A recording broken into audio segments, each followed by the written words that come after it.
अश्विन मास की इंदिरा एकादशी का महात्म्य विशेष। पितृपक्ष अर्थात अश्विन के कृष्ण पक्ष की यह एकादशी इंदिरा एकादशी कहलाती है। इस एकादशी में भगवान शालिग्राम की पूजा का विधान है तथा प्रसाद में तुलसी जी की पत्तियों का प्रयोग अनिवार्य रूप से किया जाता है। इंदिरा एकादशी का व्रत से 7 पीढ़ियों तक के पितृ तृप्त हो जाते हैं और उनका उद्धार होता है और वह दिव्य लोक में जाते हैं। युधिष्ठिर ने पूछा, मधुसूदन, कृपया करके मुझे यह बताइए कि अश्विन के कृष्ण पक्ष में कौन सी एकादशी होती है तथा उसे करने से क्या फल मिलता है। भगवान श्री कृष्ण बोले, राजन, अश्विन कृष्ण पक्ष में इंदिरा नाम की एकादशी होती है। उसके व्रत के प्रभाव से बड़े पाप का नाश हो जाता है। नीच या योनि में पड़े हुए पितरों को भी यह एकादशी सद्गति देने वाली है। सतयुग में महिष्मती नामक नगरी में इंद्रसेन नाम का राजा राज्य करता था, जो सभी प्रकार से सर्वगुण संपन्न था। राजा इंद्रसेन भगवान विष्णु की भक्ति में तत्पर हो गोविंद के मोक्षदायक नामों का जाप करते हुए समय व्यतीत करते थे और विधि पूर्वक अध्यात्म के चिंतन में रहते थे। एक दिन राजा राजसभा में सुखपूर्वक बैठा था।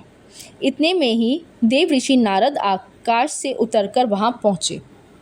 उन्हें आया देख राजा हाथ जोड़कर विधि पूर्वक पूजन करके उन्हें आसन पर बिठाया और नारद जी से बोले, मुनि श्रेष्ठ, आपकी कृपया से मैं सर्वथा कुशल हूँ। आपके दर्शन से मेरी संपूर्ण यज्ञ क्रियाएं सफल हो गई।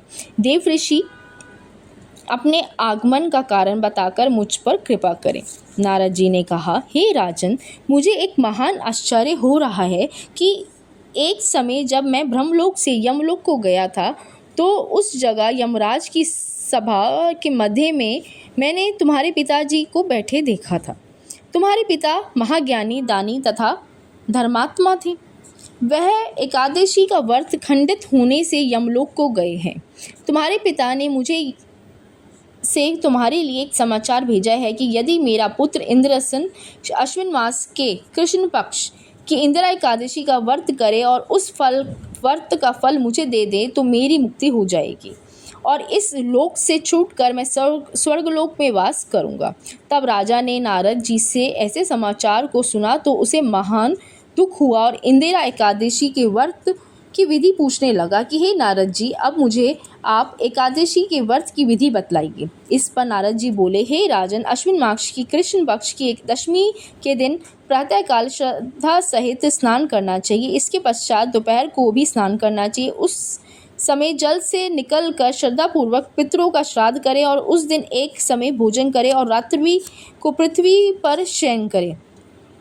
इससे दूसरे दिन अर्थात एकादशी के दिन प्रातःकाल दातुन करें और स्नान करें। उसके पश्चात भक्ति पूर्वक व्रत को धारण करें और कहना चाहिए कि मैं आज निराहार रहूँगा और समस्त भोगों को त्याग दूंगा। इसके पश्चात कल भोजन करूंगा। भगवान, आप मेरी रक्षा करने वाले हैं और आप मेरे व्रत को निभाइए। इस प्रकार प्रतिज्ञा करके दोपहर को शालिग्राम की मूर्ति को भोग लगावे, भोजन में से कुछ हिस्से को गाय को दे और विष्णु भक्ति धूप दीप नैवेद्य आदि से पूजा करें और रात्रि को जागरण करें। इसके उपरांत द्वादशी के दिन मौन होकर बंधु बांधवों सहित भोजन करें। हे राजन, यह इंदिरा एकादशी के व्रत की विधि है। यदि तुम आलस्य रहित होकर इस एकादशी के व्रत को करोगे तो तुम्हारे पिताजी अवश्य ही स्वर्ग को जाएंगे।